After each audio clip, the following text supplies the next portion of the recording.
What is up, everybody, and welcome to another edition of the Not So Stupid podcast. Today's episode is going to be another Q&A asked by all of my clients this time around. So I asked my clients individually what questions they want me to go more in depth on.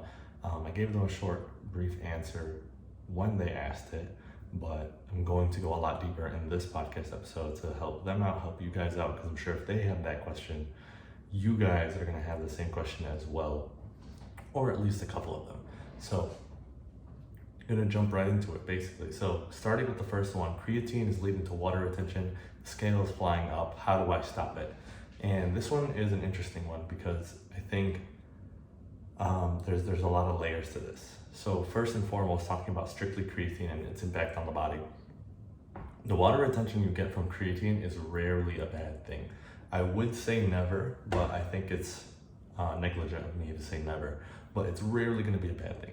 Water retention that's going to come from creatine is going to go straight into your muscles. So they will usually hang out in your muscles, and it's going to be there so that it can facilitate all of the little chemical reactions it needs to help rebuild your muscle tissue faster, help your muscles perform better, all of that kind of stuff. So it's going to be sitting in your muscles, which also means that your muscles are going to be the things that grow out of this, that are going to be retaining the water. And for the average person, that is an amazing thing to hear. For the guys, it's a great thing to hear. For the girls, it's a great thing to hear, because when you have muscles that are bulging out a little more, they can poke through your fat better. You can see more definition. You're going to look stronger. You're going to look like you actually work out. You're going to have more defined lines across your arms, your legs, your midsection because of that. So it provides a lot of, physical aesthetic benefits as well as physiological benefits in the form of helping you with your training, helping you with your recovery, helping you with your cognitive function as well. Creatine has a lot of mental benefits. It's not the main, but it's one of the most used fuels for your brain to create thoughts and think, so it has a lot of benefits there. Now, going beyond that, knowing that, understanding that, the scale going up or the scale going down because of this doesn't really impact anything. It's coming from water retention. It's helping your body. You're not gaining fat. So the number going up doesn't mean that you're fatter, even though that's probably what you're accustomed to. The number going up is just, a response to having extra water. The same way that if you stepped on the scale and you weighed like 200 pounds, let's say, and then you hopped off, you drank a cup of water, hop back on, you probably weigh 202, 203, 204. Is the same thing that's happening with creatine. You didn't gain fat just from drinking a cup of water. You're gonna gain weight because you have more water in your system. And likewise, that's what's happening here with creatine. So if you're new to creatine, you've never taken it before as a supplement, depending on the dosage you take, usually 5 milligrams a day is more than enough for the average person. I rarely would recommend more, or less is rarely gonna happen too. 2.5 to 5 is the standard serving size in whatever supplement that you get. If it's new to you and you've never done it before, you're gonna see a big spike in weight the first week. I've seen as much as a 12 pound spike in weight, depending on the person and their history and their size. So it can vary a lot from person to person. But after a week, 2 weeks, sometimes 3 weeks, depending on your consistency and the type of training that you do, it'll really level itself out, and you'll go back to more normalized data once again in terms of how much you're weighing.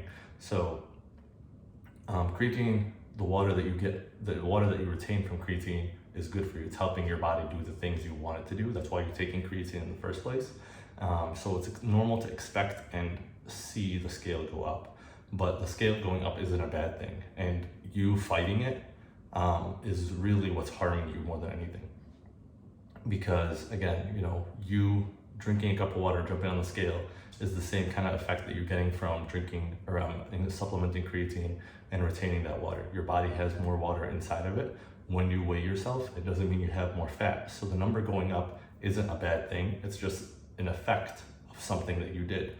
And the more that you can separate good from bad with the scale going up or down, the better time you'll have with this. It's important to be able to rationalize that and be able to separate objectivity from subjectivity, your emotions from what's actually happening.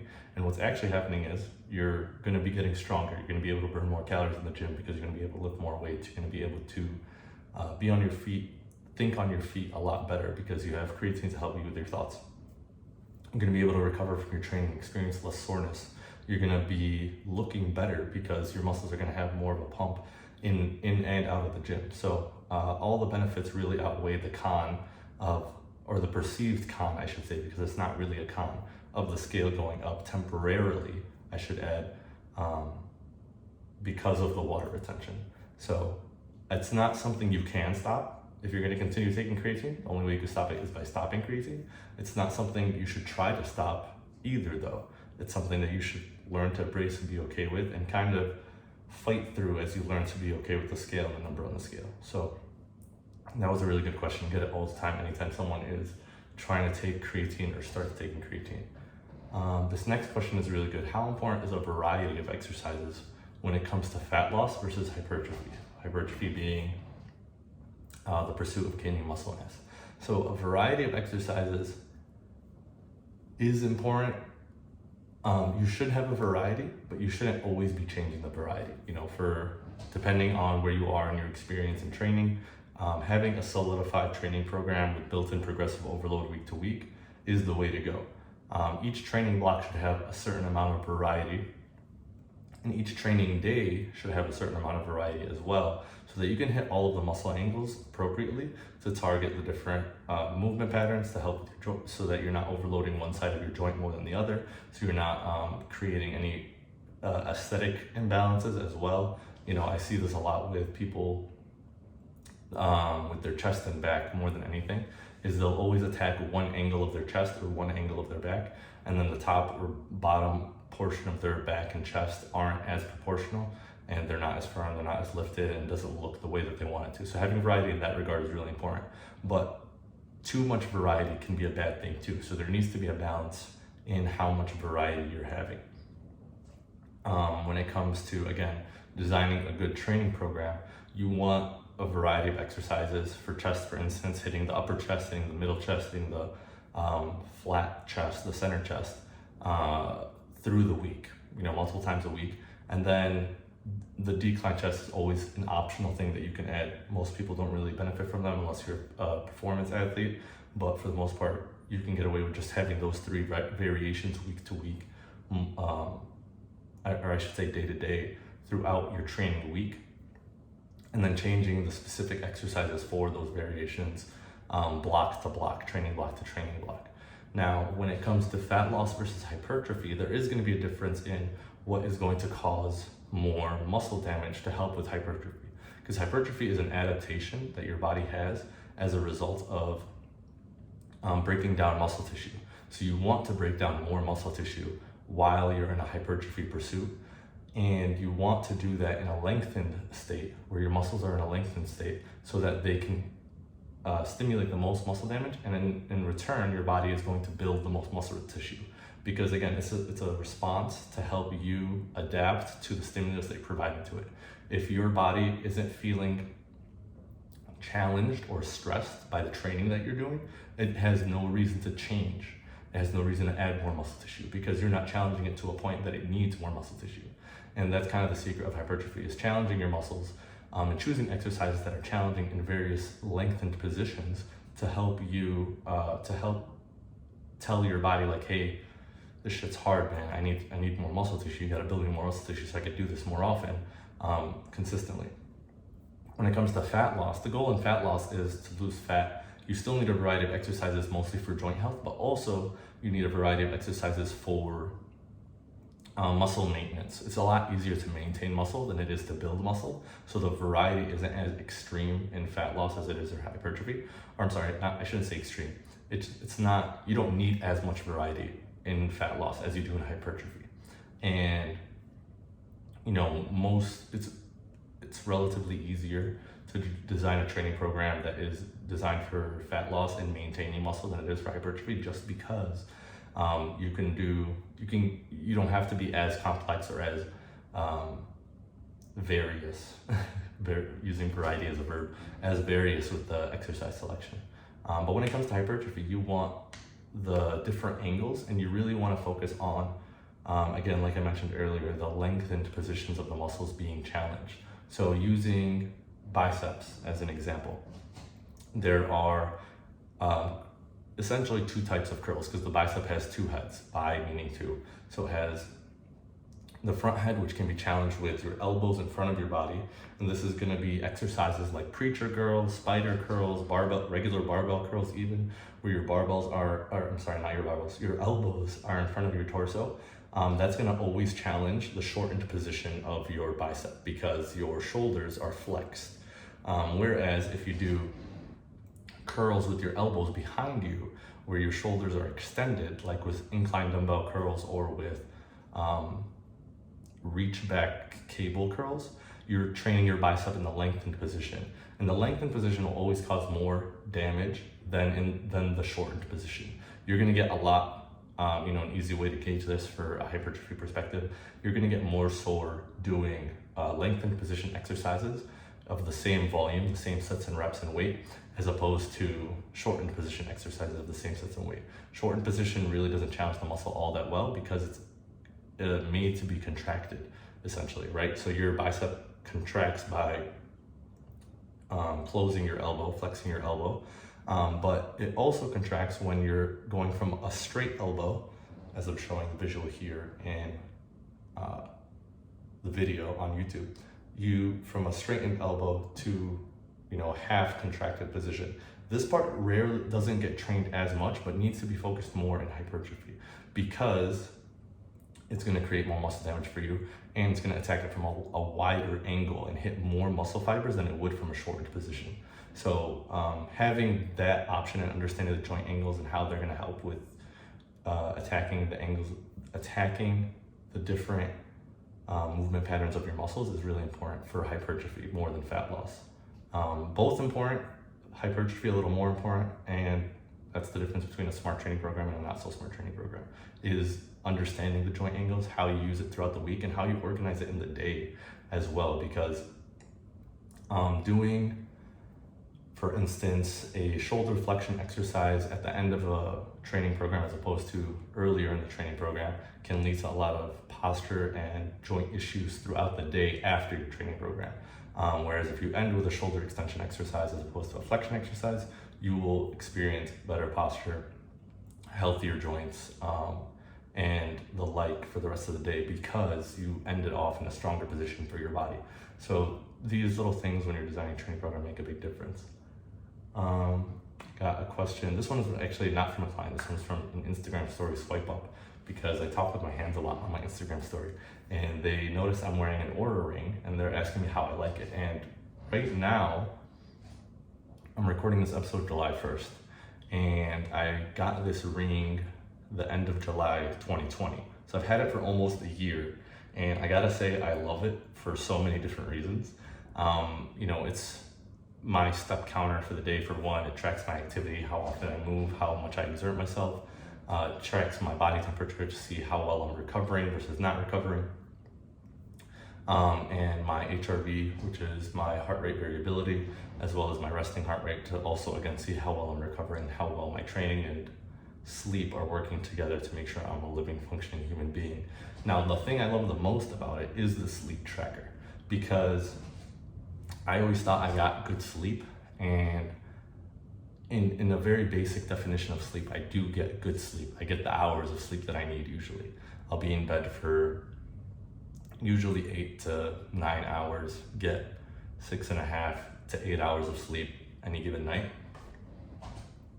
But with this tracker going more in depth on that, I realized that I don't get great sleep in terms of how much deep sleep I get and how much REM sleep I get. So I get more REM sleep than I do deep sleep, but most of my sleep through the night is light sleep. And usually you want to aim for 90 minutes to 2.5 hours of both REM and deep sleep. And I was averaging, like 20 to 40 minutes of deep sleep. So I was getting less than half of the deep sleep I needed, the restorative sleep I needed to recover my muscles, feel good in the morning, and have a lot of energy. And I thought I had good energy again. I thought I had really good sleep, but looking at the data even deeper, I realized that that wasn't really the case. What I felt wasn't objectively what was happening, right? And that's the beauty and value of tracking things and keeping data and seeing how you're doing.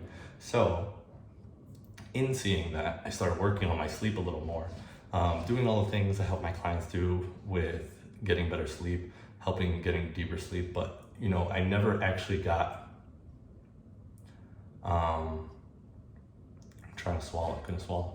I never actually got deeper sleep until I started supplementing, and this goes into the next question really well. I started supplementing CBD and mushrooms. So there is a product, which is a really cool thing I will tell you guys in a second, called Zen by Cured Nutrition that I've been taking consistently for, I want to say, since February.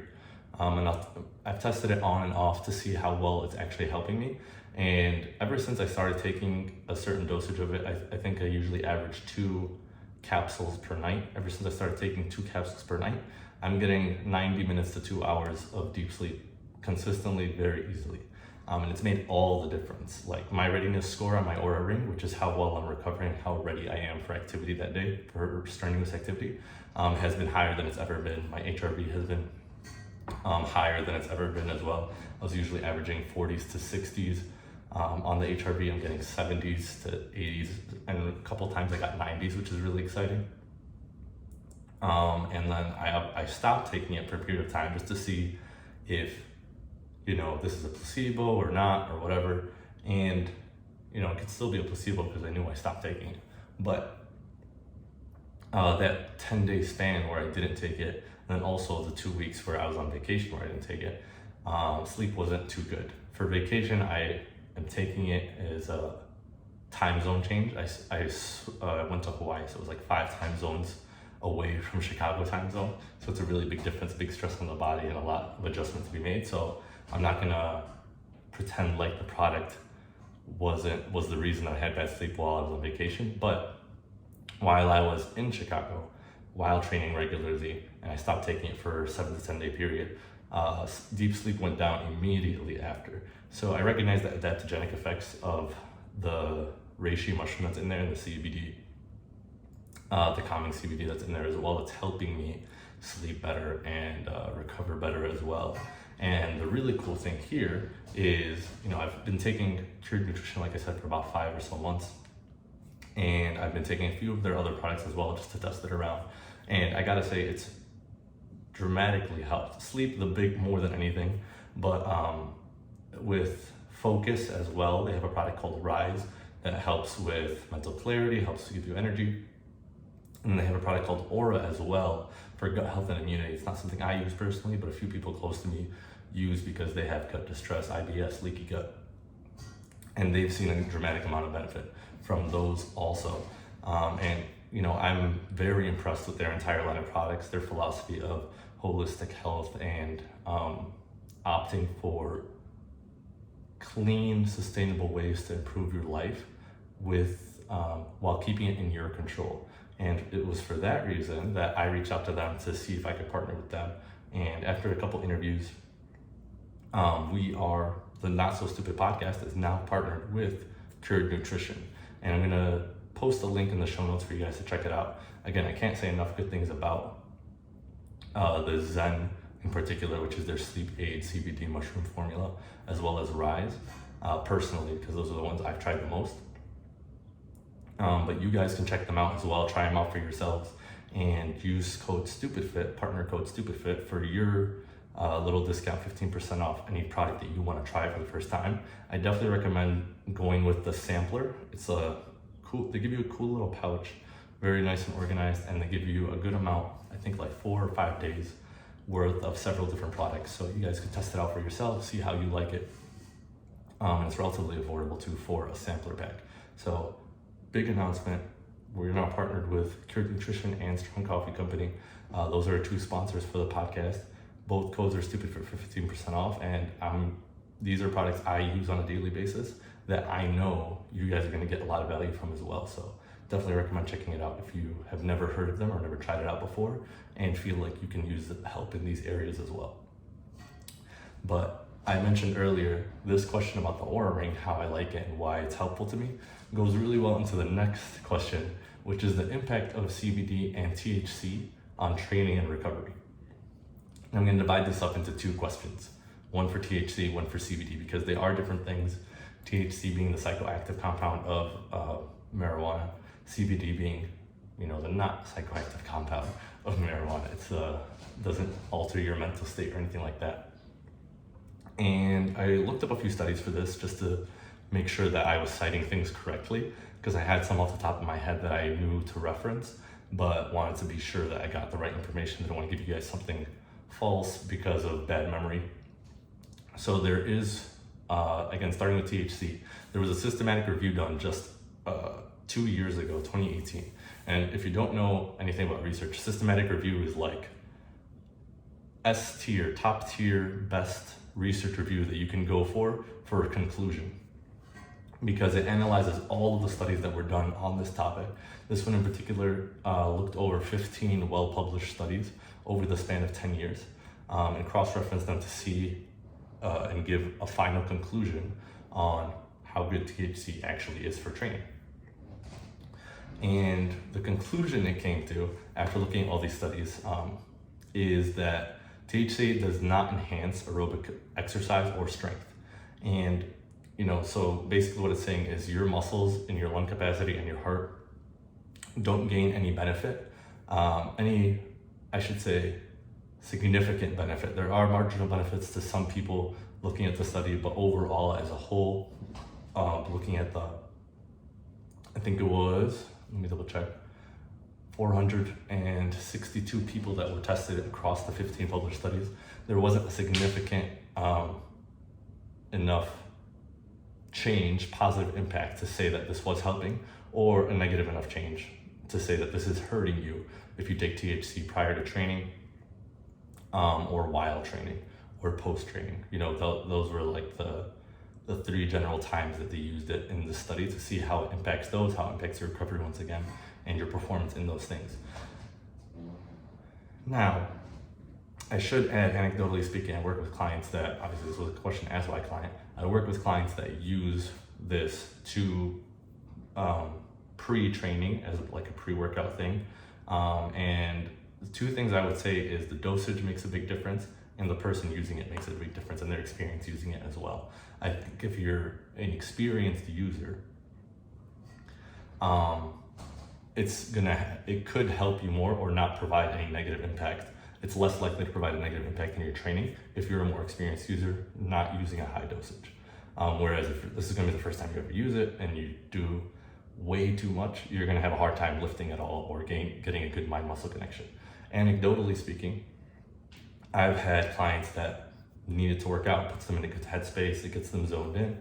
And likewise, I've had other clients and friends that don't enjoy it that much. I've tried it a couple times before training and they had negative results from it. They didn't enjoy it as much. They didn't enjoy training as much. They felt a little more lethargic, and it really becomes person by person basis at that point. So, looking at it as a whole, looking at the research, it doesn't help you. It doesn't hurt you for your exercise strength or recovery, but person to person, dosage dependent, experience dependent, it could aid you personally, put you in a better mindset going into training, or it could hurt you, again, depending on who you are. So there's nothing wrong with it. There's nothing helpful about it either, is the end conclusion when it comes to THC. Now, when it comes to CBD, there was a couple of studies I looked up for this one. The one I looked at, the one I'm deciding to use though, was just published in 2020. It is a cohort study, so it's not as high up as a systematic review. It's not as conclusive, but it's still up there in terms of credibility and how and the practices used to determine this research. And what they found was that,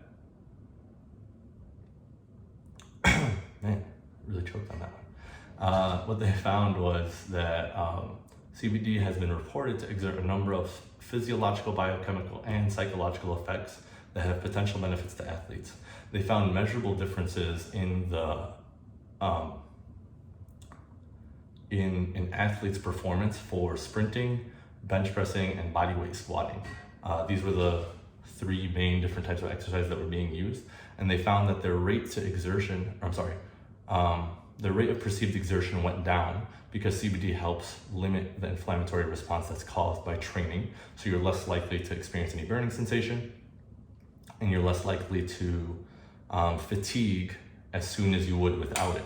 So it helps you recover faster while training, which is really impactful. That's actually an amazing thing to have. You can burn more calories longer, you can perform at a higher intensity longer, and you can challenge your muscles longer as well without going to failure. So your rate to failure, your rate to exhaustion is longer while taking CBD. And likewise with recovery, when used, there was two, this was a separate study done actually, let me finish this one while I'm at it. This one, when it's used post-training alongside a post-workout recovery meal, which was also controlled for each individual, they found that their rate of recovery and their level of soreness was down and the rate of recovery was higher. The two at 48 to 72 hours post-training, which is really cool to see. So CBD, as opposed to THC, has measurable benefits in terms of aiding with your training. If you take it beforehand, it can limit it limits the inflammatory response of your body so that you can train longer and harder than you would without it. And it helps you recover from training more effectively as well. In another study, again, using CBD as a sleep aid, they found that people were able to maintain muscle tissue at a 5% higher rate, which is significant enough for them to say it's helpful. And there was no real difference in fat loss facilitation. So lots of really cool things here about CBD. THC, not as much. Again, it's a neutral thing. CBD, more of a positive thing. So that was a really good question, I think, because CBD is so popular right now and has been for a couple of years. So it's good to be informed about these decisions and what is objectively happening, once again, as opposed to subjectively happening. Next question, how do you use body fat scanners for progress? So this question comes from someone more local in my area. A lot of the gyms around here, they have electrical impedance scanners, which is like these handheld things that you press your height, weight, and age on it, and then you hold on to it, you squeeze it pretty tight, and it'll tell you how much body fat percentage you have. Those things are very inaccurate, to say the least, but they could serve as a helpful tool, just like with the scale. The scale doesn't accurately tell you how much fat you have, it just tells you how much you weigh at a point in time. You know, like we talked about earlier with the creatine, it doesn't tell you that the weight you gained is water weight or the weight you gained is muscle weight, it just says you gained weight. With the body fat, but this is a little different. The body fat and the body fat scanners, it's a little different because it uses electricity to send a signal from one end of your body to another, and it measures the speed that it takes for that electricity to travel. And through fat, it travels slower than muscle, so it kind of times it. Now, other things impact how fast electricity moves, including the electrolytes you have in your body, how much water you have in your body, which also in turn is a response to how stressed you are, what kind of foods you ate, the training session you just had, what kind of training you do. So it never accurately, objectively tells you how much body fat you have at any point in time, but it could be used properly. It could be used more effectively, I should say, not properly. It could be used more effectively to measure change in body fat percentage. So let's say you use it, you bought your own, and you use it every Saturday morning after a rest day, after you use the bathroom, before you eat anything. That is controlling a lot of variables so that you can see, so that you can see what your body fat percentage is at that point in time under those conditions. If you repeat those conditions 2 weeks later, 4 weeks later, 6 weeks later, and again, you keep it as consistent as possible, controlling as many variables as you can so that you know that it's measuring you at the same point, measuring as similar a type of you as it is, post rest day on a Saturday morning after using the bathroom before eating or drinking anything. You can see the change in body fat percentage over that 2, 4, 6 week span. And it'll help you see the change, but again, it's not gonna help you tell you exactly how much body fat percentage you have. You'll have a better time going somewhere professional that does pinching. They do caliper pinches for body fat percentage. Those usually tend to be more accurate with someone more experienced, with someone that is very experienced in doing that. you'll get a lot more out of it than just randomly testing a body fat scanner in the middle of the day just because it's there. But yeah, I think in and of itself, it doesn't objectively help you know or understand how much body fat you have, but used consistently and controlling different variables, you can use it to help see the change in body fat percentage that you are going through or you are dropping through your weight loss journey. So that was a good question. And now, kind of leading up to following up with that one, it's how to stay lean after a diet phase. So I think this is the all-important question, because I think losing weight is easy. A lot of people lose weight. 80% of people lose 20 or more pounds. I'm sorry, I was right. I got ahead of myself with the statistics. But millions of people lose 20 plus pounds every year. You listening to this have likely lost a good amount of weight at some point in time. You can remember yourself going through a fat loss journey, losing the weight. That's not the hard part. The hard part is staying lean after the diet, knowing how to eat after the diet, knowing how to act, essentially, and being in the right headspace after a diet. That's really what separates someone that's going to be forever lean versus someone that's constantly on a cycle of weight loss, weight gain, weight loss, weight gain. And, you know, like I said, you've probably been there. You've probably gained the weight, you've probably lost the weight and then gained it all back. It happens so often. The study that I've cited probably a dozen times throughout the history of this podcast is that 85% of Americans that lose 20 or more pounds gain it all back and more in the span of a year. So a lot of people lose 20 plus pounds. A lot of those people that lost the weight also gain it back and more within just 12 months. So knowing how to stay lean becomes really important. Ideally, you went through a sustainable diet phase that is going to be pretty similar to how you're eating after the diet phase to help you stay lean afterwards and not have to change too much between diet and post-diet living. But if not, I would say this is usually the best time to get a coach for most people, because again, this is something that you've probably done on your own. You've probably lost the weight on your own, but you've never learned to maintain the weight on your own. And it's not something you can always learn on your own either. It's very hard to maintain that consistently while maintaining a healthy relationship with food, while not worrying about food, while not being stressed at social outings and things like that. Because you've been in a diet mindset for so long, that's not the mindset that you're going to be in the rest of your life. You need to be in the diet mindset is a temporary mindset. And if you want to stay lean after a diet phase, you need to learn how to have a maintenance mindset, which is very different, but it is more sustainable and it is a lot more long-term. So highly recommend getting a coach for those kind of situations. But some general tips that I think can help you stay lean, but also help you get lean during a diet phase. These translate really well during and after a diet. Is one, maximizing satiety per meal. So eating meals that help you stay full longer, and opting for foods that have a high food volume and low calorie density. So protein, fiber, and fat-filled foods tend to be a little more filling than, quote unquote empty calories that most people eat.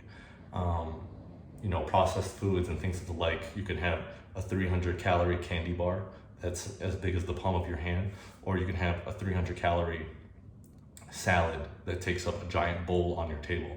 One of them is going to keep you full longer than the other, and it's going to save you a lot of calories. Not to say that you shouldn't have the candy bar, but understanding when you can have it and how you can use one to your advantage versus the other is really important distinction to make, and that's something a coach will be able to help you with.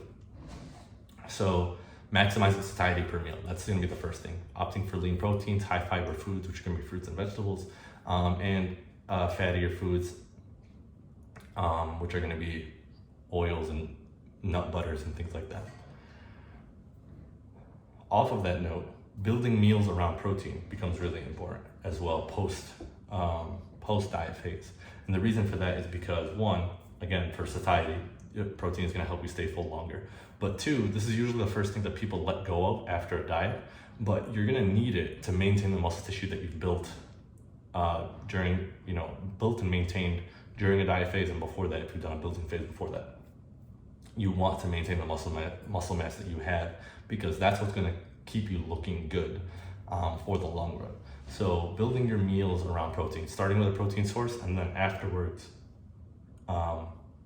adding a carb, adding a fruit, adding a veggie, adding a fat to your meal. So building around protein will help you feel full longer, will help you to continue to build a significant enough amount of calories through digestion, and will help give you enough amino acids to help you maintain the muscle that you've built or maintain during your fat loss phase, so you stay lean throughout. The next thing is keeping meals pretty simple and limiting multi-macro foods. Multi-macro foods being things like a candy bar, like I mentioned earlier, that has a lot of fat, has a lot of carb, has a lot of protein. If it has a lot of all of those things, it just has a lot of calories in general. So opting for simple foods, when you set up your meals a majority of the time. Again, if you haven't already, you can listen to the how to actually flexible diet episode. I think it was like 5 or 6 episodes ago, that breaks down how you can eat the foods you want while losing weight, and likewise how to eat the foods you want while maintaining weight. So it's going to be a balance of things. You want to make a majority of your meals be simple. You want to make a majority of your meals come from whole nutrient-dense foods that are simple ingredients, something that has a face on it. Cows, beef, chicken, fish, things like that. It's something that's come from the ground, fruits, vegetables, grains, also things like that. So limiting how much multi-macro foods you have and opting for more simple foods is going to be the key there. The next thing is going for getting your calories from solid foods versus liquid. Just because, again, solid foods are going to keep you full longer. Drinking your calories is not going to keep you full very long, if at all. So most of the time drinking your calories, you're not going to find it as enjoyable as you would eating your calories. And any food or any drink that has calories, you can likely find a 0 or low calorie alternative for it, short of smoothies and things like that. But again, eating your fruit is going to help you be fuller and get the same nutrients as opposed to drinking them. So opting for solid foods versus liquid calories. The last thing is, and this kind of goes hand in hand with the flexible dieting that I said earlier, it's understanding how much you need to enjoy yourself without overdoing it. Because I think we've all been in a situation where we've eaten too much of a good food, had too much of a good thing, and we've always regretted it earlier. No one ever feels good after a binge. No one ever feels good after overindulging. You feel tired, you feel gross, you feel sweaty. In some cases, you don't want to experience that too often, but you still want to enjoy the food. You don't need more of that food to enjoy it more. You can enjoy enough of that food and enjoy it equally as much, probably more, because you're not feeling bad about it afterwards. You can enjoy it without any guilt. You can enjoy it without any negative emotion post eating it, because you knew when to stop and you knew when enough was enough. And this takes a long time to learn if you haven't actually faced the root cause of that, which is usually there's an emotional catalyst that leads to this. It's not always a knowing when to stop. It's using food for other reasons instead of, it's using food to cope with other things. And if you don't address that root cause first, if this is a recurring issue that you have, and no matter what quote unquote nutrition strategy you use in the home to help with that, whether it's hiding the food or pre-portioning them or some other thing, if none of those are working for you, then again, you need to address that root cause. But knowing when enough is enough, being mindful while you eat, and enjoying the food itself without needing to enjoy more is one of the biggest keys in staying lean for as long as possible after a diet phase. And again, all of these can be used during a diet phase to help you enjoy the diet without being miserable while dieting. So going through it again, the key things is how to stay lean after a diet phase. One, recommend getting a coach if you didn't already, because the hardest thing to do is staying lean after a diet. And if you've lost weight several times before, then this is the most important reason to get a coach, is so that you don't have to lose weight several times again in the future. You'll know how to maintain it, you'll know how to keep it off. Maximizing satiety per meal. So choosing meals that are going to keep you full longer as opposed to meals that are going to temporarily fill you up. Building meals around protein, again, to help you stay full and to help give you enough amino acids, the diversity in amino acids to help you maintain your muscle tissue. building meals around protein, limiting multi-macro foods, opting for simpler food options. So foods that are mostly protein, like a steak, like a chicken, foods that are mostly carbs, like a rice, as opposed to foods that are a mix of things. Going for solid foods for calories as opposed to liquid calories. And then understanding how much you need to enjoy yourself and how much is overkill. I recorded a whole episode on fat loss mantras, and one of them was enough is as good as a feast. When you have enough of something, it's just as good, if not better, like I said earlier, as having too much of it, because you can still enjoy it and not feel bad afterwards. So that is it for this episode, guys. Thank you guys for listening. And thank you everyone that asked a question. If you want to ask a question, make sure you follow me on Instagram. The next time I do this, it will be an Instagram question box on my story. So don't miss that opportunity. Make sure that you can ask a question and get it answered in depth on the podcast. And final announcement once again, if you are interested and want more information on Cured Nutrition or Strong Coffee Company, feel free to check out the links below or message me on Instagram or email me. I'm more than happy to answer any questions. Again, these are products that I use on an almost daily basis. I'd say 80% to 90% of the month I'm using both of these products, and have been for the better part of 6 months now, at least. And I think you guys can find a lot of value in it too. So check out the links in the bio or in the show notes to try it out. Use code STUPIDFIT for both of these to get 15% off, and let me know how you like it. But otherwise, thank you guys for listening, and we'll see you guys on the next episode.